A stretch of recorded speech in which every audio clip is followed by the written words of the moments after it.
여러분, 오늘 제가 소개할 인물은 여러분이 이미 알고 있는 사람입니다.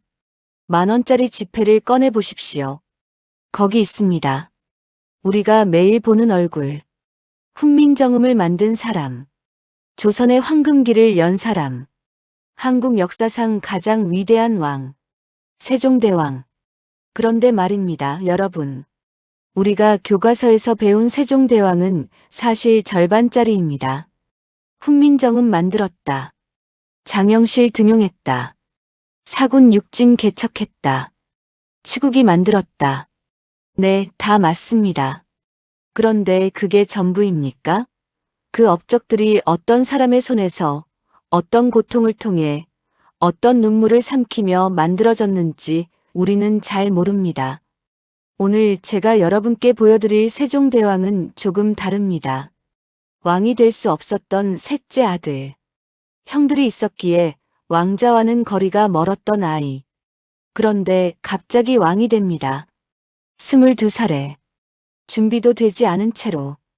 그리고 그 왕자에서 그는 32년을 버팁니다. 그 32년 동안 그의 몸은 망가집니다.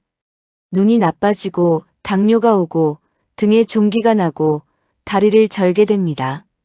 그런데 이를 멈추지 않습니다. 왜였을까요? 오늘 우리는 그 질문의 답을 찾아갑니다.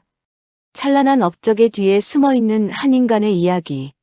아버지 태종의 그늘에서 자라난 아이 형제들 사이에서 살아남은 왕자, 그리고 조선을 바꾼 왕. 세종대왕의 일생. 지금 시작합니다. 일막일상의 세계 셋째 아들로 태어나다. 1397년 4월 10일. 조선 건국 6년째 되던 해. 태종 이방원과 원경왕후 민씨 사이에서 셋째 아들이 태어납니다. 이름은 이도. 훗날 세종이 될 아이입니다. 잠깐 여기서 아버지 태종을 짚고 넘어가야 합니다. 태종 이방원. 이 사람을 모르면 세종을 이해할 수 없습니다. 태종은 조선 건국의 1등 공신이었습니다. 이성계의 아들이었지만 조선이라는 나라를 실질적으로 세운 것은 이방원의 힘이 컸습니다. 그는 2차례 왕자의 난을 일으켜 형제들을 죽이고 권력을 잡았습니다.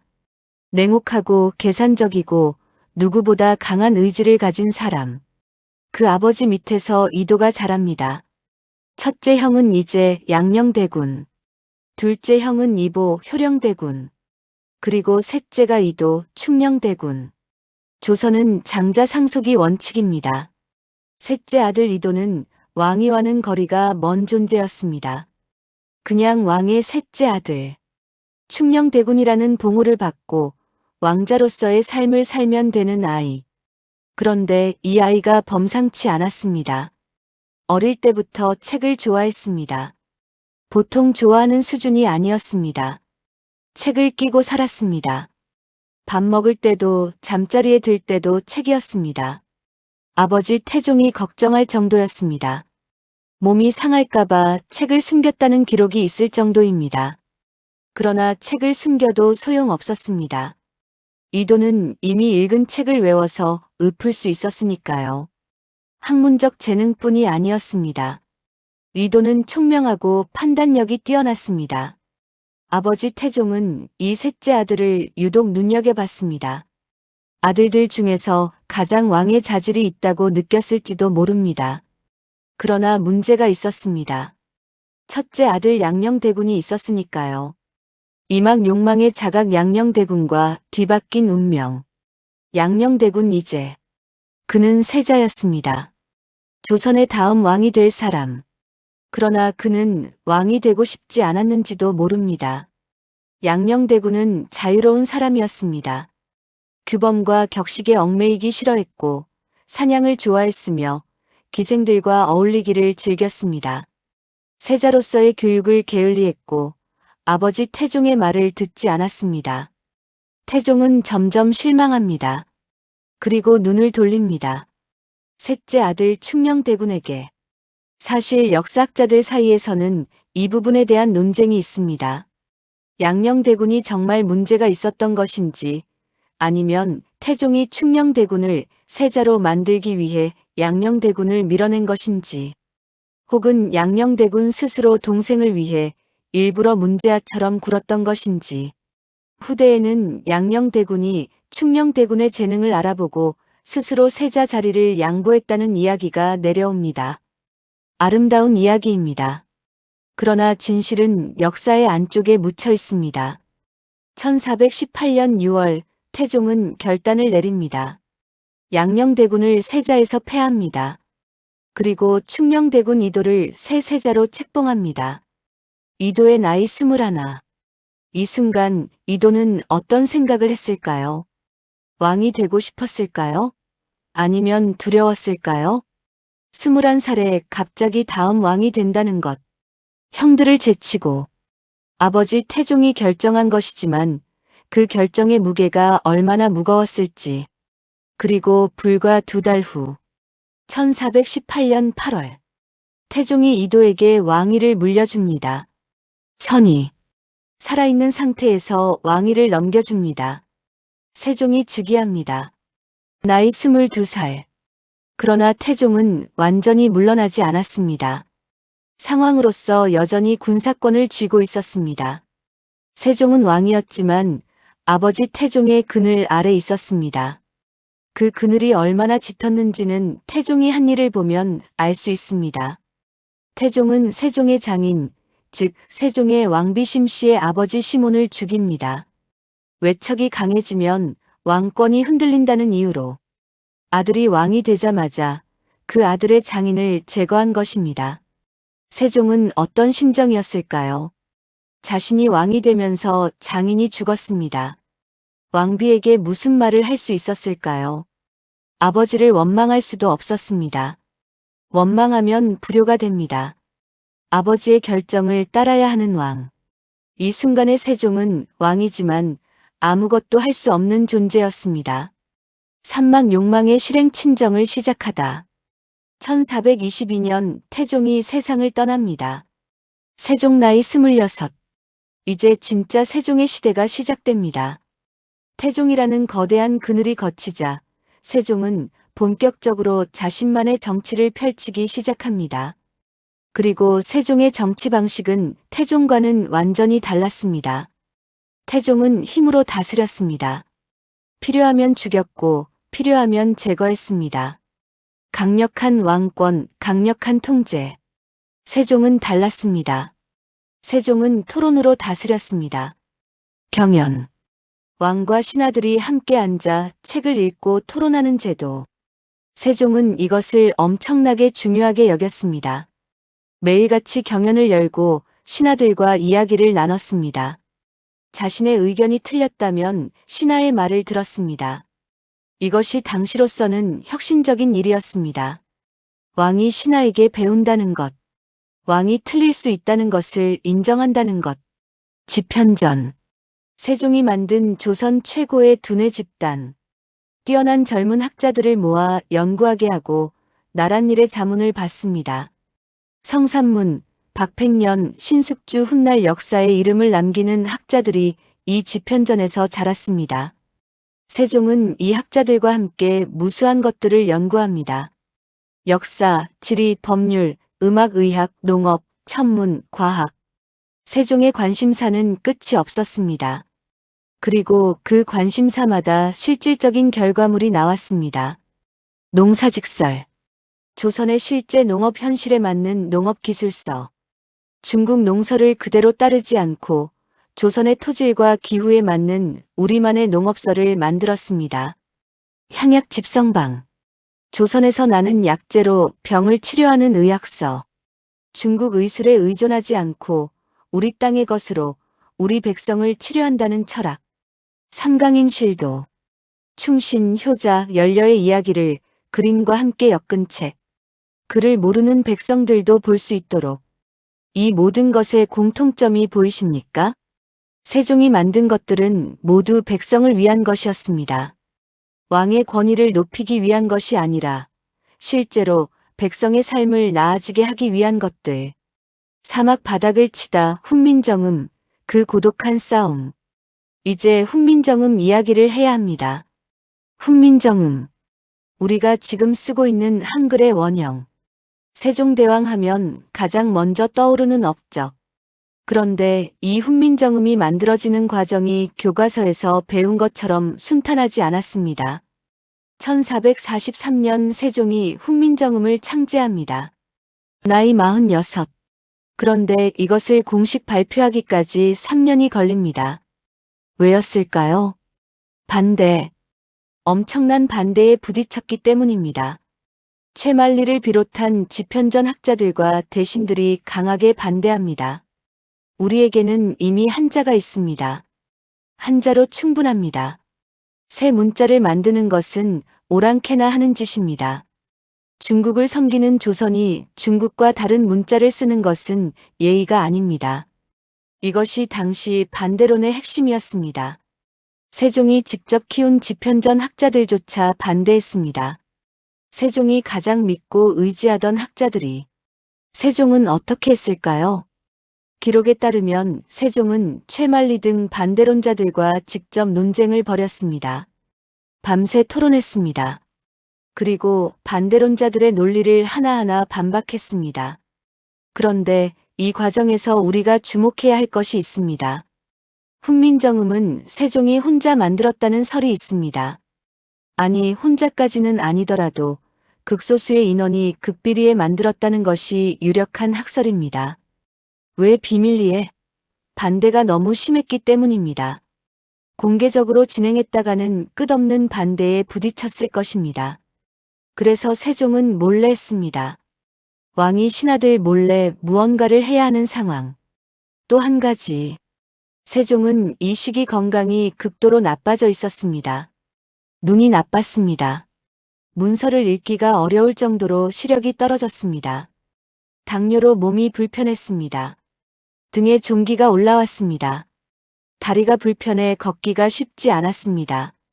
그 몸으로 반대를 무릅쓰고 비밀리에 새 문자를 만들었습니다. 왜였을까요? 세종이 훈민정음 서문에 직접 썼습니다. 나란말씀이 둥기게 달아 문자와로 서로 사맞디 아니할세 이런 전차로 어린 백성이 나르고저 홀베이셔도 마침내 제 뜻을 실어 펴디 못할 놈이 하니라. 우리말이 중국어와 달라 한자로는 서로 통하지 않으니 어리석은 백성이 말하고 싶어도 끝내 제 뜻을 펴지 못하는 사람이 많다. 이것이 이유였습니다. 글을 모르는 백성.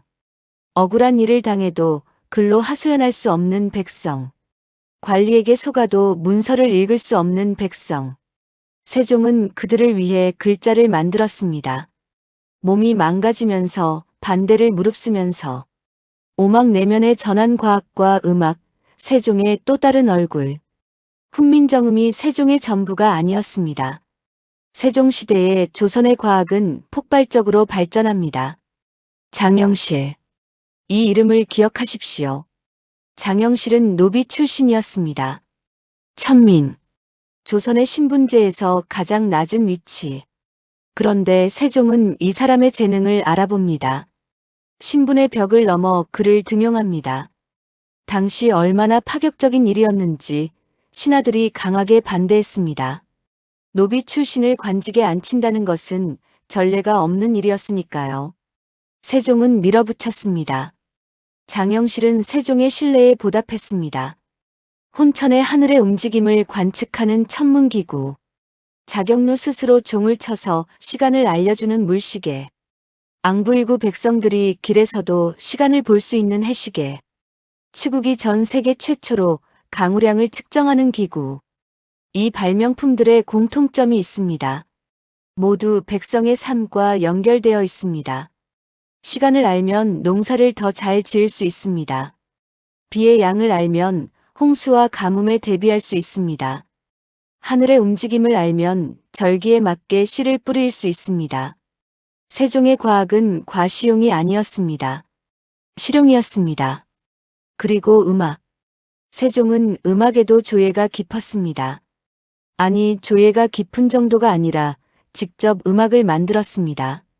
박연이라는 음악가와 함께 조선의 음악 체계를 정비합니다. 아악 조선 왕실의 의례 음악을 정리하고 체계화합니다. 세종은 직접 악보를 검토하고 수정했습니다. 음정이 맞지 않으면 직접 지적했습니다. 정간보. 세종이 창안한 악보 표기법. 동아시아에서 처음으로 음의 길이를 시각적으로 표현한 악보. 이것도 세종의 발명입니다. 한 사람이 이 모든 것을 했습니다. 문자를 만들고 과학기구를 개발하고 음악을 정비하고 농업서를 편찬하고 의학서를 만들고 법을 정비하고 그 몸이 하나였다는 것이 믿기지 않습니다. 육막 귀환하다 사군 육진 그리고 망가지는 몸. 세종은 문화와 과학만의 왕이 아니었습니다. 군사 부문에서도 업적을 남겼습니다. 사군 육진. 조선의 북방 영토 확장. 최윤덕과 김종서를 시켜 여진족을 몰아내고 압록강과 두만강 유역까지 영토를 넓혔습니다. 지금 우리가 알고 있는 한반도의 영토가 대략 이 시기에 확정됩니다. 그 전에는 대마도 정벌도 있었습니다. 1419년 이종무 장군을 보내 왜구의 근거지 대마도를 공격합니다. 세종 즉위 초반의 일입니다. 그런데 세종은 전쟁을 즐기는 왕이 아니었습니다. 어쩔 수 없을 때만 군사력을 썼고 가능하면 외교로 해결하려 했습니다. 그것이 세종의 방식이었습니다. 그리고 이 모든 것을 하는 동안 세종의 몸은 점점 망가져 갔습니다. 세종실록을 보면 세종의 건강에 관한 기록이 자주 나옵니다. 눈이 나빠 문서를 보기 어렵다. 다리가 아파 걷기가 힘들다. 등에 종기가 났다. 소갈 당뇨이 심하다. 풍질 류마티스 혹은 중풍이 있다. 세종은 사실 건강 문제로 온천 요양을 자주 다녔습니다. 충청도 온양 온천에 여러 번 행차했습니다. 그런데 온양에서도 쉬지 못했습니다. 신하들과 경연을 열고 문서를 검토하고 연구를 이어갔습니다.